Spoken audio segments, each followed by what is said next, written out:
Good morning, Steve. How are you? I'm doing well. All right. Hey, it looks like we've gotten through most of the life and the disability and the medical, and now we're on to the supplemental retirement.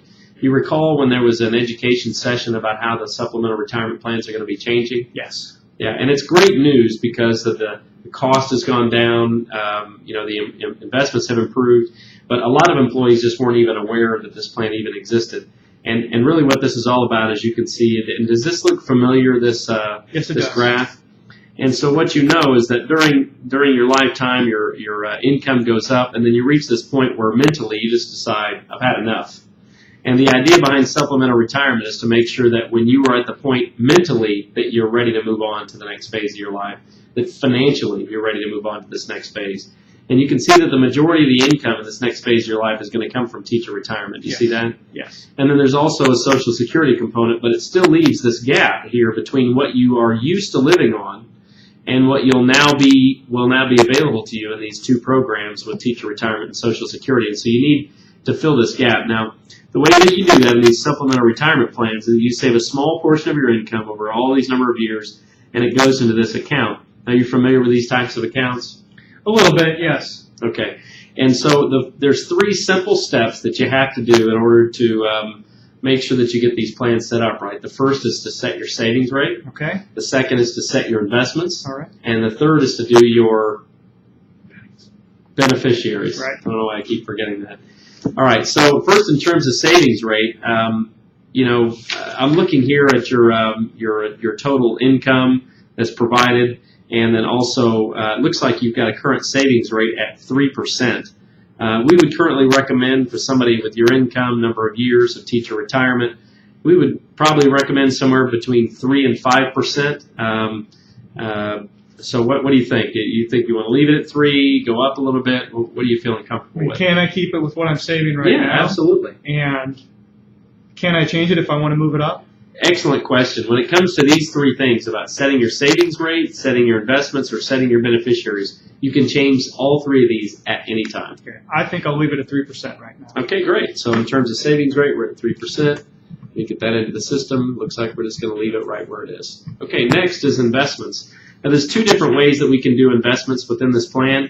One is a managed account where basically we're going to learn a little bit of information about you in terms of your target retirement date, your age, and then it will automatically put you into a target retirement account. And then what it's going to do is going to manage the money for you so that you don't have to think about it. And as you get closer and closer to retirement, the management of that account is going to get more and more conservative, which is appropriate for you. The other option is sort of the on-your-own option, where you can choose among a list of funds that have been pre-screened for quality and cost, but you would be building your own investment menu in that case. So to get this plan set up going forward, would you like to be in the target date where it's done for you, or in the model or in the menu funds where you're actually going to be choosing your own investments? Okay, well, what's the difference between the target dates and the ones where I choose my own? Okay, the ones where you choose your own, these have been pre-screened, so we know they're high-quality funds, but in terms of how you allocate your money between each of these funds, that would be your decision. In the target date, it's going to be managed for you, so that all you're going to have to do is to set it once and then forget it. Okay, well, on those pre-screened ones, if they're such high quality, you're the expert. Can't you just tell me which one of those to pick? I'd love to, but in order for me to go sit down with you and actually choose the specific ones that you ought to use and in what allocation, there's a lot more time that you and I would have to spend together, probably more time than you would be even interested in spending. So knowing that, what the school system has done is they've set up these target dates where the advice is already built into the product.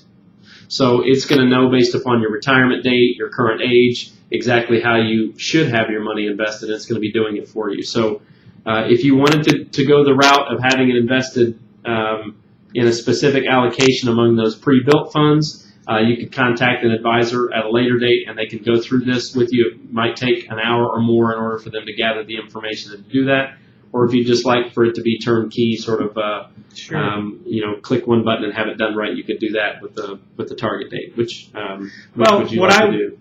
What I'd like to do to start off is a target date funds, but what I'd also like to find out about is what about the money I've been saving? Okay. How is that going to be invested? Yep. Okay. So there's three different decisions we have to make to get your plan set up right. It's the savings rate, how you're invested, and the and the beneficiaries. We got the savings rate already. In terms of the investments with your plan going forward, would you like to use the target date or the? I'll use the target date. The target date, okay. And then after we finish with the beneficiaries, let's circle back around to your existing account.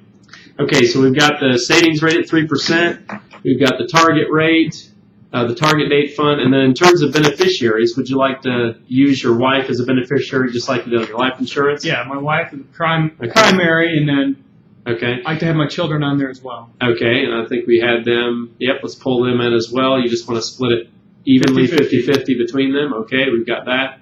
Okay, and then this other sheet of paper that I've got for you. So if you ever decide you want to go back and to reallocate your investments and instead of using target dates, sort of build a customized portfolio, you would just need to contact the folks at TIACREF. You can do that either through the internet or via phone. And then the other thing you might want to do is you might want to let them also know about your existing account that you have with ING, and just have with you a copy of your most recent statement, perhaps a policy, and then when you contact them, they can better advise you as to whether or not you should roll that into the new plan or leave it where it is. Sounds good. Okay. Any other questions about the supplemental retirement? Are you going to be coming around talking to us every few months? Excellent question. We're an independent enroller that's just assisting with this upfront process. But in terms of people that are going to be coming back around for re-education and assistance in the future, it's going to be these folks from TIACREF right here. And again, this is their contact information. Sounds good. Okay. Thank you, Steve.